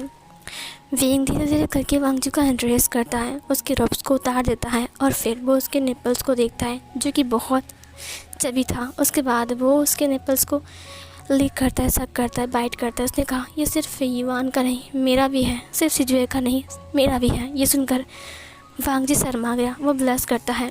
सीन कट होता है। आधी रात चल रही थी। वांग जी ने कहा, विंग अब मैं बहुत दर्द हो रहा है। विंग ने कहा, मुझे पता है बहुत दर्द हो रहा है क्योंकि हम 3 साल बाद कर रहे हैं। ये सुनकर वांग जी ने कहा, धीरे करो ना। विंग ने कहा, तुम्हें लगता है कि तुम्हारा हस्बैंड धीरे करेगा? वांग जी ने कहा, तुम बिल्कुल नहीं बदले विंग। विंग ने कहा, हाँ मैं नहीं बदला और मैं ना ही बदलूँगा वांग जी। और मुझे बदलना भी नहीं है। और बदलेगा कौन जबकि मेरा हस्बैंड इतना ज़्यादा हैंडसम है। ये सुनकर वांग जी ने कहा, शट अप। विंग ने कहा, क्या? विंग और रफ होने लगा। वांग जी ने कहा, विंग धीरे धीरे करके वांग जी का पेन कम होने लगा और वो स्वीटली मौन करने लगा। विंग अलग अलग पोजीशन में ट्राई करता है और वो वांग जी के साथ इंटीमेट हो रहा था पीछे से। उसके बाद उसे लैप में लेकर और वो उसकी पूरी बॉडी पर लव बाइट बना दिया था। विंग और वांग जी इंटीमेट होने के दौरान उन दोनों के alpha mark and omega mark चमक रहे थे। वो दोनों ही एक दूसरे के साथ इंटीमेट हो रहे थे और उन दोनों का अल्फ़ा मार्क और ओमेगा मार्क चमक रहे थे। विंग वांग जी की बॉडी की हर एक इंच पर किस कर रहा था, हर एक जगह पर। वो उसकी टमी से लेकर उसकी बेली, उसका नेवल, उसके बाद उसका चेस्ट, उसका नेक, उसकी हर एक जगह पर वो अपनी सलाइवा को छोड़ रहा था, जिसे वांग जी बहुत टाइम से वेट कर रहा था उसके लिए। वो उसे टाइटली हग कर लेता है और अपने दोनों पैरों से उसकी कमर को ग्रैब कर लेता है और उसने कहा, और फर्स्ट हस्बैंड प्लीज़ मुझे मर्जी मत दिखाओ। यह सुनकर विंग ने कहा, क्या बात है लानसान, लगता है 3 सालों में तुमने बहुत मिस किया है। उसने कहा, हाँ मैंने बहुत मिस किया। उसके बाद वो और फर्स्ट होने लगता है और धीरे धीरे करके वो बहुत ज़्यादा रफ़ हो जाता है और फिर वो उसके ऊपर मर्जी नहीं दिखाता है और फुल स्पीड में उसके साथ इंटीमेट होता है। वो लोग पूरी रात वहीं पर ही इंटीमेट होते हैं और नेक्स्ट मॉर्निंग वो लोग उठ जाते हैं। जल्दी जल्दी उठकर वांग जी सबके लिए खाना बना रहा था। जब विंग की नींद टूटी है तब उसने देखा कि लानसान उसके पास नहीं है, तो वो दौड़ कर चला गया किचन में। उसने कहा, लानसान एक गलत बात है। वांग जी ने कहा, क्या हुआ है विंग? विंग ने कहा, तुम मुझे बिना बोलकर कैसे आ गए? वांग जी ने कहा, विंग मुझे खाना बनाना था ना। विंग ने कहा, हाँ ठीक है मैं यहीं पर ही सो लेता हूँ। वो वांग जी को पीछे से हग कर लेता है। वांग जी ने कहा, बच्चे भूखे हैं। तभी वहाँ पर वैनिंग आ गया। उसने कहा, राजकुमार विंग, और फिर रुक गया। विंग वांग जी से अलग होते हुए कहा, हम कुछ नहीं कर रहे थे समझे। वैनिंग ने कहा, वो इवाना से जे रो रहे हैं, वो लोग एक ही खिलौने को लेकर झगड़ा कर रहे हैं। विंग वहाँ पर आ गया और उससे दूसरा खिलौना देते हुए कहा, ये लो एक और खिलौना है यहाँ पर, झगड़ा मत करो। सीन कट होता है। इलिंग बदल रहा था। विंग वहाँ पर खेती बाड़ी कर रहा था जहाँ पर उसका साथ दे रहा था वैनिंग, और यहाँ पर जो हमारा सिजिए और ईवान था वो भी उसका साथ दे रहा था। उनके पास खरगोश, हेंस और पिग्स भी आ चुके थे। वो गोट्स भी लेकर आए थे। वहाँ पर वो लोग नए नए घर भी बना रहे थे और इलिंग को उन्होंने दोबारा बनाया। वहाँ पर नए महल बनाया, इलिंग के गाँव को बसाया और फिर सब लोगों ने विंग को ही कुल प्रमुख बना दिया और विंग इलिंग का कुल प्रमुख बन चुका था, जहाँ पर उसने अपने वैनिंग को सेनापति बनाया था। और वैनिंग को सेनापति बनाने के बाद वैनिंग सबका प्रोटेक्ट करता था और पूरी गांव वाले को वो देखता था, उसके बाद हेल्प करता था सब कुछ, और गांव वाले भी उससे नहीं डरते थे। लान कबीला, जिन कबीला और जियांग कबीला अगर कभी कुछ प्रॉब्लम में फंस गया तो वो लोग विंग के पास हेल्प मांगने के लिए आते थे और विंग उनका हेल्प भी करता था। नीहोसेंग हमेशा उससे मिलने के लिए आता था और नीहोसेंग के साथ विंग की अच्छी सी दोस्ती बन गई थी। नीहोसेंग अब नया कुल प्रमुख बन चुका था नी कबीले का। विंग अपने बच्चों के साथ बहुत ज़्यादा खुश था वांग जी को लेकर, और वांग जी भी विंग के साथ अपने दोनों बच्चों को लेकर बहुत ज़्यादा खुश था। आगे चल के उनके 2 और बच्चे हुए थे, जिसमें से एक ओमेगा और एक अल्फ़ा भी था। विंग बहुत ज़्यादा खुश था और इलिंग को हमेशा खुशी खुशी चलाता गया और इलिंग भी विंग को पाकर बहुत ज़्यादा खुश था। और यहीं पर इस फ़ैन फिक्शन की हैप्पी एंडिंग होती है। सो फिर गाइस कैसा लगा ये वाला फ़ैन फिक्शन ज़रूर बताना कमेंट बॉक्स में। तो यही तक ही था हमारा आज का न्यू श्यानवांग फ़ैन फिक्शन। तो गाइस अगर आपको न्यू श्यानवांग फ़ैन फिक्शन पसंद आया है तो ज़रूर मुझे कमेंट करना। अगर पसंद ना भी आए तो भी बोलना, और पसंद आए तो भी बोलना, ठीक है। और गाइस लाइक ज़रूर करो, लाइक नहीं कर रहे हो आजकल यार, इतने सारे कम लाइक आ रहे हैं, इतना मेहनत कर रही हूँ मैं। लाइक करो, शेयर करो अपने दोस्तों को, सबको सुनाओ, तुम खुद भी सुनो। थैंक यू सो मच इतने टाइम तक मेरी फ़ैन फिक्शन को सुनने के लिए। Thank you so much YouTube को जिन्होंने आप तक मेरी फ़ैन फिक्शन पहुँचाई है। Thank you so much everyone. तो गाइस मिलते हुए एक और न्यू श्यानवांग वन शॉट एफ पर, तब तक के लिए बाय बाय।